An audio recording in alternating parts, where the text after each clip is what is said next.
बिस्मिल्लाहिर्रहमानिर्रहीम। अस्सलाम वालेकुम। साबिर अली हाजिर है थिंक टीवी में प्रोग्राम साफ बात के साथ। नाज़रीन, सबसे पहले तो हम बात कर लेते हैं जो 2 मरतबा के वज़ीर ख़ारजा रहे शाह महमूद कुरैशी साहब, जिनको दोबारा जो गिरफ़्तार किया गया, उनके साथ पुलिस अफसरान जो सलूक कर रहे हैं, जो उन्हें घसीट रहे हैं, जिस तरह की बदतमीज़ी के साथ उनको गिरफ़्तार किया गया, वो ज़ाहिर है कि लोगों ने देखा और आज सारा दिन जो है वो मुख्तलिफ चैनलों में जो है उसकी फुटेज चलती रही। तो ये जिस तरह उनको गिरफ़्तार किया गया वो इंतहाई अफसोसनाक है और इसकी सभी मज़म्मत कर रहे हैं। और किसी को भी ज़ाहिर है, चाहे वो कितना ही इख्तलाफ क्यों न रखता हो पीटीआई से भी और शाह महमूद कुरैशी से भी, लेकिन गिरफ्तारी का ये अमल कि एक तो वो वक्त होता है कि आप वज़ीरों को जो है बाकायदा प्रोटोकॉल दे रहे होते हैं। फिर शाह महमूद कुरैशी जो वज़ीर 2 मरतबा वज़ीर ख़ारजा रहे, पाकिस्तान पीपल्स पार्टी के दौर में भी, इमरान खान साहब के दौर में भी, और पूरी दुनिया के ममालिक से बहैसियत वज़ीर ख़ारजा उनका ताल्लुक़ रहा। और वो पाकिस्तान के लिए ज़ाहिर है कि जो ताल्लुक़ात की बहाली और ताल्लुक़ात मुख्तलिफ ममालिक से जो है वो ताल्लुक़ात के लिए उनका जो बड़ा किरदार रहा, तो वो पूरी दुनिया में इस हवाले से जो है पहचाने जाते हैं, उनका नाम है। तो आज पूरी दुनिया जब उनकी ये फुटेज देखेगी कि ये वज़ीर ख़ारजा जो 2 मरतबा हुकूमत में रहे और हमारे पास आते रहे और पाकिस्तान के लिए जो है वो पाकिस्तान से ताल्लुक़ात को मज़ीद मजबूत करने के लिए जो है वो कोशिशें करते रहे।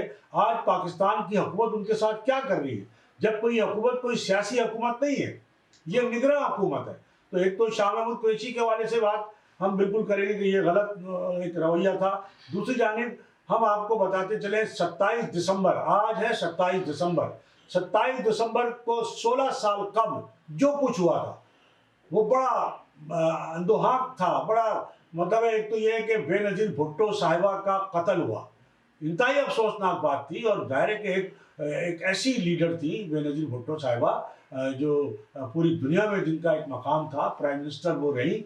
लेकिन इन तमाम बातों से सरफ नज़र, इन तमाम बातों से हटकर वो कत्ल बेनज़ीर भुट्टो साहिबा का होता है रावलपिंडी इस्लामाबाद में, और उसका रिएक्शन होता है कराची और हैदराबाद में। तो ये क्यों हुआ, हम इस पे बात करेंगे। दूसरी जानिब हम बात कर लेते हैं जो आज़ाद उम्मीदवारों ने जो कागजात नामजदगी जो जमा कराए, जिसमें पीटीआई के जो बेशतर अरकान हैं, जो बेशतर उम्मीदवार हैं, उनका ताल्लुक पीटीआई से है। और कहा जाता है कि इस वक्त सबसे ज़्यादा जो उम्मीदवार हैं कागजात नामजदगी जमा कराने वाले वो पीटीआई के। लेकिन जब तक उनका बल्ले का निशान, जो कि एक अदालत हुक्म के तहत इलेक्शन कमीशन ने जो हुक्म दिया था उनका निशान वापस लेने का, वो मुअत्तल हो गया है। लेकिन अभी इस पर मज़ीद फैसला होना बाकी है। तो अभी ये बात भी बाकी है कि पीटीआई बतौर जमात हिस्सा लेगी नहीं लेगी, बल्ला निशान होगा नहीं होगा, इसका अभी ज़ाहिर है कि अदालत की रोशनी में इलेक्शन कमीशन ऑफ पाकिस्तान देखते हैं कि क्या फैसला देता है। तो इस पर भी हम एक तो बात करेंगे। दूसरी जानिब जो 27 दिसंबर का वाक़या है, दूसरी जानिब जो एक और जमात जो कराची और हैदराबाद की जो है वो अक्सरियती जमात रही, सिंध के शहरी इलाकों की जमात रही, जिसके बाद मैंडेट रहा सिंध के शहरी इलाकों का, और सिंध की दूसरी सबसे बड़ी जमात थी और हुकूमतों में भी शामिल रही, हर हुकूमत में शामिल रही, जो आर्मी चीफ जो बाद में सदर पाकिस्तान बने परवेज़ मुशर्रफ, उनकी भी इत्तेहादी थी। तो उस जो वो जमात है जिसको ज़ाहिर है कि आज़ादाना तौर पर इलेक्शन लड़ने की इजाज़त नहीं है, और जिसने अभी तक के इलेक्शन के जो बाइकाट करती रही है वो जमात, लेकिन इस मरतबा उन्होंने बाइकाट का फैसला तब्दील करते हुए इलेक्शन में हिस्सा लेने का फैसला किया। और चूँकि इलेक्शन में हिस्सा लेने के लिए उनको वैसे इजाज़त नहीं है जिस तरह दूसरी सियासी जमातों को है, तो उन्होंने बाकायदा आज़ाद उम्मीदवार मैदान में उतारे। तो आज़ाद उम्मीदवारों की एक बहुत बड़ी तादाद से जो है इंटरनेशनल सेक्रेटेरिएट रब्ता किया था, इंतखाबी फॉर्म जमा कराए थे। और उनको ज़ाहिर है कि अभी ये नहीं पता चला है, ये फैसला नहीं हुआ है कि इंटरनेशनल सेक्रेटेरिएट के वो आज़ाद उम्मीदवार कौन से होंगे, किसको टिकट मिला है। अभी तो कुछ ज़ाहिर है उनके बारे में कोई मालूमात ही नहीं है। और उन्होंने ना तो कोई उनके पास कोई पार्टी का झंडा है, ना कोई पार्टी का प्लेटफॉर्म है, ना उन्होंने कोई कायदे मुत्तहदा का नाम लिया। उन्होंने एक बहैसियत आज़ाद उम्मीदवार कागजात जमा कराए। लेकिन कहा जाता है कि जितनी बड़ी तादाद में कागजात नामजदगी जमा हुए आज़ाद उम्मीदवार के तौर पे इंटरनेशनल सेक्रेटेरिएट के ईमा पर, तो वो इतनी बड़ी तादाद है कि वही बहुत बड़ी कामयाबी है कि इस जबर के माहौल में कि जब उनको कागजात नामजदगी जमा कराने के लिए भी जो है मुश्किलात का सामना था, लेकिन बहरहाल वो जो लेवल प्लेइंग फील्ड की बात थी कि उनको कागजात नामजदगी जमा कराने के लिए मुश्किलात थी, रुकावटें थी, तो अचानक 2 रोज़ का जो मौका मिला था वो रुकावटें तकरीबन जो है वो नज़र नहीं आई और आज़ाद उम्मीदवारों ने भी जो है वो कागजात जमा कराए हैं, लेकिन इनमें सब बेनाम है, नामालूम है। लेकिन जो मालूम है उनमें 3 नाम ऐसे हैं जिनको कहा जा सकता है कि इनका ताल्लुक जो है इंटरनेशनल सेक्रेटेरिएट से है, जिसमें एक साबिक वजीर भी रहे, MPA भी रहे, निसार पंवर साहब, दूसरे एक आफ्ताब बकाई साहब हैं, बुजुर्ग कारकुन हैं, और तीसरी एक सादिया गौरी साहबा हैं जो वकील हैं। तो ये 3 नाम तो डिक्लेयर हैं, बाकी का कुछ पता नहीं है, सब नामालूम है। अब देखना यह है कि जब जांच पड़ताल मुकम्मल हो जाएगी, सबके कागजात जब मंजूर हो जाएंगे और अगर वाकईतन उनको इलेक्शन लड़ने की इजाज़त मिलती है तो फिर क्या ऐलान होता है, किसको कहा जाता है कि ये हमारा उम्मीदवार है। तो फिर वो एक सीना गजट चलेगा, सोशल मीडिया ज़ाहिर एक्टिव होगा कि भाई ये निशान वाला जो है वो हमारा उम्मीदवार है, इसको आप वोट दें। तो ये एक अच्छा साइन है। और वो जो एक कहा जा रहा था कि जनाब वो लेवल प्लेइंग फील्ड जो है वो नहीं मिल रही है, तो वही यहाँ तक तो लेवल प्लेइंग फील्ड जो है वो मिलती नज़र आती है। लेकिन अब देखना ये है कि आगे क्या होता है, आगे इन उम्मीदवारों के साथ क्या वाकईतन जो जितने भी उम्मीदवार हैं उनकी कागजात जो है वो किसी और तरह ना मुस्तरद कर दिए जाएं या उनको किसी और तरह इलेक्शन लड़ने से जो है दूर रखा जाए, या कोई और ऐसा कोई मामला आ जाए कि ये उस अंदाज में इलेक्शन न लड़ सकें। लेकिन कहा यही जाता है कि अगर जैसे कि लेवल प्लेइंग फील्ड की बात हो रही है, तो अगर इनको आज़ाद उम्मीदवार के तौर पर भी लड़ने की इजाज़त मिली तो ये एक बड़ा सरप्राइज़ देंगे। और हमने आपको पहले भी बताया था कि ये भी बहुत बड़ी कामयाबी है कि इतनी बड़ी तादाद में आज़ाद उम्मीदवारों के कागजात नामजदगी जो है वो जमा करा दिए गए हैं और बेशतर के जो मंजूर हो गए हैं। तो अब अगर ये बहुत बड़ी तादाद है और कहा जा रहा है कि असल कामयाबी तो यहीं से शुरू हो गई है कि जनाब इतने बड़ी तादाद में लोगों ने जो है वो एतमाद किया है, भरोसा किया है, और तमाम तर जबर के माहौल के बावजूद, रुकावटों के बावजूद जो है वो खड़ा होना जो है या कागजात नामजदगी जमा कराना जो है वो मंजूर किया है और हिम्मत की है। और उसी ज़ाहिर है कि वो प्लेटफार्म से जो या उनके जो भी उनकी हिदायत होगी उनके मुताबिक वो इलेक्शन लड़ने के लिए मैदान में आए। तो इन हालात में ये बहुत बड़ी बात है। दूसरी जानिब कहा यह जाता है कि जो सबसे ज़्यादा जो उम्मीदवार इस वक्त जिन्होंने कागजात नामजदगी जमा कराए वो PTI से उनका ताल्लुक़ है। PTI का मामला भी ज़ाहिर है अभी दरमियान में है, गो के अदालत ने जो है वो इलेक्शन कमीशन का हुक्म मुअत्तल किया है और वो जो उनका जो बल्ले का निशान है वो अभी तक हवा में है, अभी मिला नहीं है, जू का तू है जैसे कि पहले था। लेकिन अभी मज़ीद इस पर फैसला होना है, वो क्या फ़ैसला होना है वो भी देख लेते हैं। दूसरे जो PTI के जो लोग हैं वो भी ज़ाहिर है कि अपने तौर पे मुख्तलिफ शिकायत कर रहे हैं। जो बैरिस्टर गौर खान हैं जो इंट्रा पार्टी इलेक्शन के अंदर जो चेयरमैन बने थे वो अब चेयरमैन नहीं रहे, तो उन्होंने भी कहा है, बहुत सारी शिकायतें की हैं और ये उनकी अब तक शिकायत उनकी मौजूद है कि उन्हें लेवल प्लेइंग फील्ड जो है वो नहीं दी जा रही है। तो बैरिस्टर गौर खान साहब ने शाह महमूद साहब की गिरफ़्तारी पर भी बड़ी उसकी मजम्मत की है, उसको जिस अंदाज में गिरफ़्तार किया गया है। तो उनका कहना है कि वो इस हवाले से भी अदालत में जाएंगे और उनकी जो है इस हवाले से जो PTI के जो बानी चेयरमैन हैं जो जेल में हैं उनसे भी इस हवाले से बात हुई है। अब नाज़रीन हम बात कर लेते हैं 27 दिसंबर, बड़ा अहम दिन है।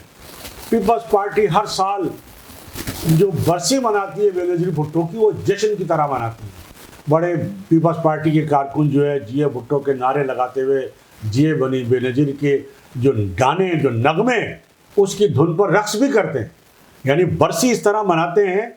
मरने वाले को खराज तहसीन जो है वो जो नगमे हैं उनके उन पर रक्स करते हुए, झूमते हुए, नारे लगाते हुए और हर साल पाकिस्तान पीपल्स पार्टी जो है वो पूरी पीपल्स पार्टी और उस वक़्त जो सिंध हुकूमत थी गुज़िश्ता 10-15 सालों से वो पूरी सिंध हुकूमत जो है वो लाड़काना और वो जो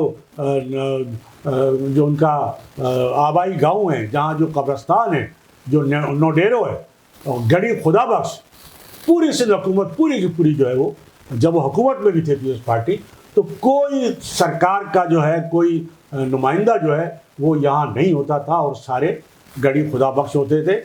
और ज़ाहिर है कि पाकिस्तान पीपल्स पार्टी की हुकूमत थी, तो पाकिस्तान पीपल्स पार्टी ने जो है वो 27 दिसंबर को सिंध की हद तक छुट्टी का ऐलान भी कर रखा था।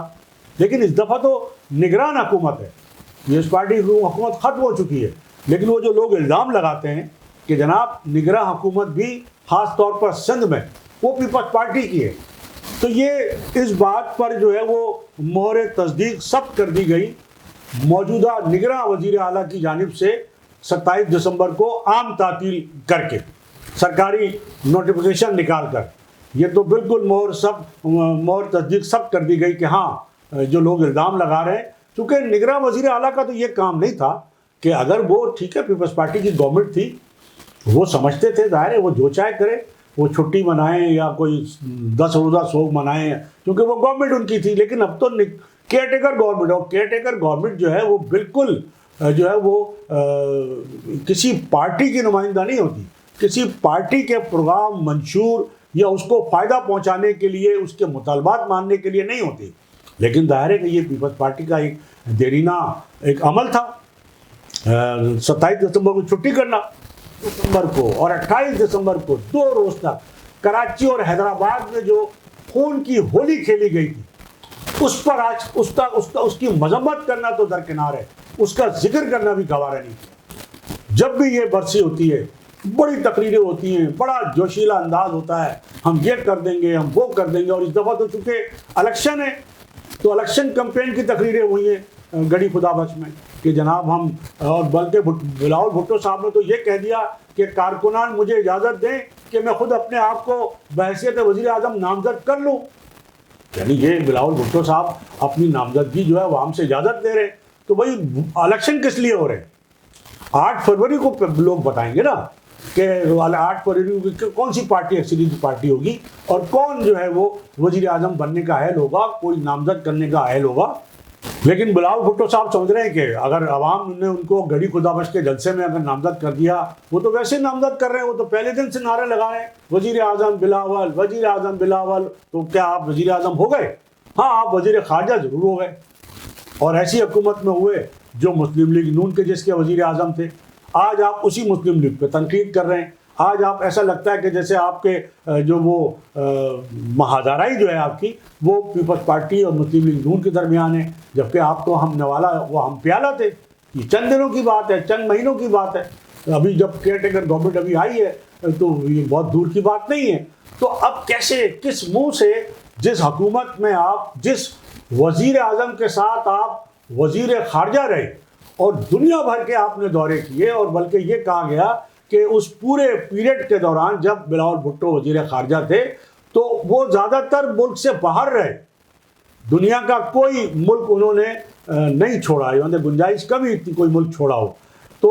और वो अपने मुल्क में दौरे पे आए चंद रोज़ के लिए, और उस पर करोड़ों नहीं अरबों रुपए खर्च हुए उनके दौरे पे। लेकिन आज वो ये कह रहे हैं कि जी मुस्लिम लीग नून बड़ी ख़राब है, मुस्लिम लीग नून ने ये किया, मुस्लिम लीग नून को हम ये कर देंगे और हम वो। तो मतलब आप तो उनके वज़ीर थे, शहबाज शरीफ साहब आपके वज़ीर आज़म थे। तो एक तो ये, अब हमारा कहना सिर्फ ये है कि 27 दिसंबर को 16 साल कबल जब बेनज़ीर भुट्टो साहिबा का कत्ल जो है वो रावलपिंडी में होता है, इस्लामाबाद में, रावलपिंडी इस्लामाबाद में होता है, कराची में कोई कत्ल नहीं हुआ।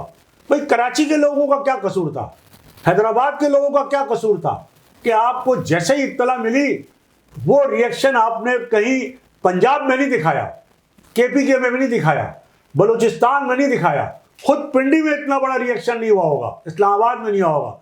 सारा रिएक्शन अगर हुआ तो कराची में हुआ, हैदराबाद में हुआ, और ऐसा वैसा रिएक्शन पाकिस्तान तो क्या दुनिया की तारीख में ऐसा नहीं हुआ होगा कि जनाब लोग पूरा लाकानूनियत, हुकूमत नाम की कोई चीज़ नहीं थी जो लोगों की जान और माल का तहफ़्फ़ुज़ कर सकते। बिल्कुल जंगल का कानून था 2 दिन तक, 27 और 28 दिसंबर को जंगल का कानून, कोई हुकूमत नहीं, किसी के पास कोई इख्तियार नहीं, कोई बेगुनाह मजलूम और बेबस लोगों को बचाने वाला नहीं था।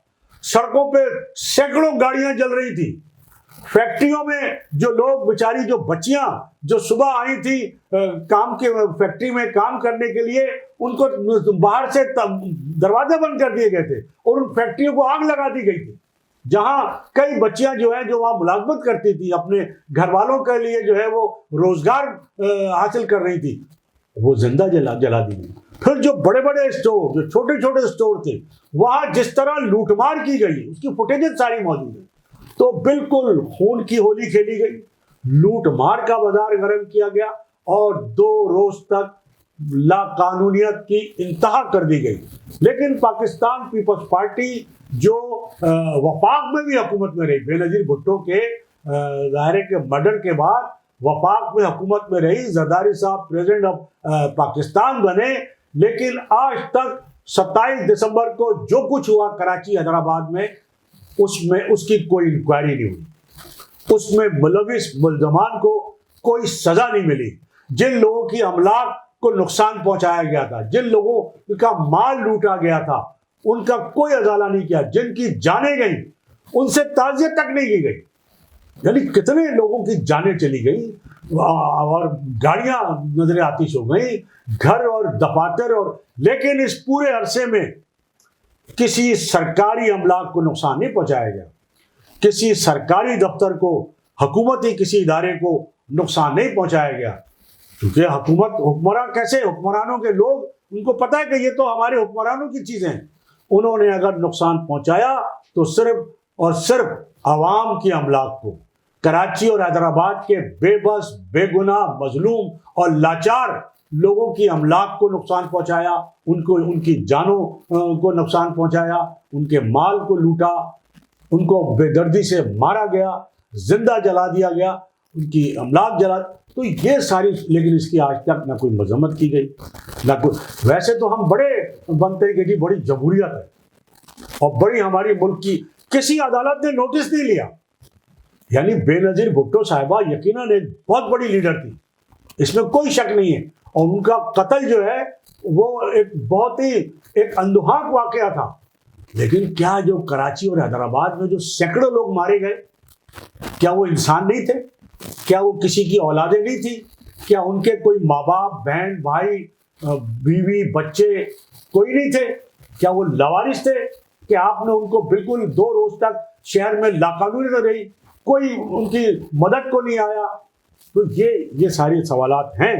इन सवालात की मौजूदगी में क्या आने वाले इलेक्शन में कराची और हैदराबाद के लोग पाकिस्तान पीपल्स पार्टी को वोट देंगे? फिर पाकिस्तान पीपल्स पार्टी नहीं, पाकिस्तान पीपल्स पार्टी के साथ इत्तेहाद करने वाली कराची की जमातों को वोट देंगे? कैसे दे सकते हैं? जिनकी दादरसी नहीं हुई, जिनके कोई मसाइल हल नहीं हुए, आज तक लोगों के पानी का मसला हल नहीं हुआ, गैस का जो है वो, जिस तरह सर्दियों में लोग गैस से महरूम है, बिजली से महरूम है, के इलेक्ट्रिक ने जो जुल्म किया हुआ है, कोई हुकूमत के इलेक्ट्रिक को लगाम नहीं दे सकी। ज़ाहिर है कि उसमें जो कराची की जमात है वो पीपल्स पार्टी की इत्तेहादी पहले भी रही और इस पीडीएम की हुकूमत में भी रही और बड़ा मुआहदा करके गई, बड़ा मुआहदा किया था उन्होंने बाकायदा कि जनाब ये करेंगे वो करेंगे। क्या किया? तो जो लोग, जो कराची के नुमाइंदे पीपल्स पार्टी के साथ हुकूमत में, इत्तेहाद में खड़े रहे, वो किस मुंह से वोट मांगेंगे इस शहर के लोगों से? और इस शहर के लोग उनको क्या वोट दे देंगे? पीपल्स पार्टी ने जो इस शहर पे लोगों के साथ जुल्म किया है, सारे जुल्म छोड़ दिए, सिर्फ 2 रोज के जो वाकयात हैं, जलाओ घेराओ और जो लोगों को जिस तरह बेदर्दी से मारा है इन 2 रोज में, उसकी ना कोई इंक्वायरी, ना कोई उसकी कोई तफ्तीश और ना उसका कोई अजाला, ना किसी को जो माल लूटा गया, जो गाड़ियां जलाई गई, कोई किसी का मुआवजा नहीं दिया गया। तो फिर इस शहर के लोग उसे आप उम्मीद रखते हैं कि वो आपको वोट देंगे? तो बहरहाल ये सवालात हैं और ये सवालात रहेंगे और 8 फरवरी का दिन जो है वो इन सवालात को बहुत ज़्यादा पुरजोर अंदाज में जो है वो उठा रहा है। उठेंगे ये सवालात 8 फरवरी को और लोग देखेंगे कि जनाब आखिर हमारी नुमाइंदगी करने का अहल कौन है, हमारे वोट का अहल कौन है? वो जिन्होंने हमारे दुश्मनों के साथ इत्तेहादी हुकूमत में शमूलियत अख्तियार की और हमारे लिए कुछ नहीं किया। तो बिल्कुल आने वाला वक्त जो है वो ये बताएगा। तो नाज़रीन, ये हमारी आज की गुफ्तगू। इससे पहले कि मैं आपसे इजाज़त लूँ, मेरी आपसे यही गुजारिश होगी कि आप थिंक टीवी HD चैनल को सब्सक्राइब कर लें, अपने दोस्तों को भी शेयर करें और लाइक करें। इसके साथ ही आज की इस विजिट से साबिर अली को इजाज़त। अल्लाह। चैनल थिंक टीवी HD को सब्सक्राइब ज़रूर कर लें और बेल आइकन का बटन दबाएं ताकि हमारी नई आने वाली वीडियोस पर वक्त आप तक पहुंच सकें। शुक्रिया।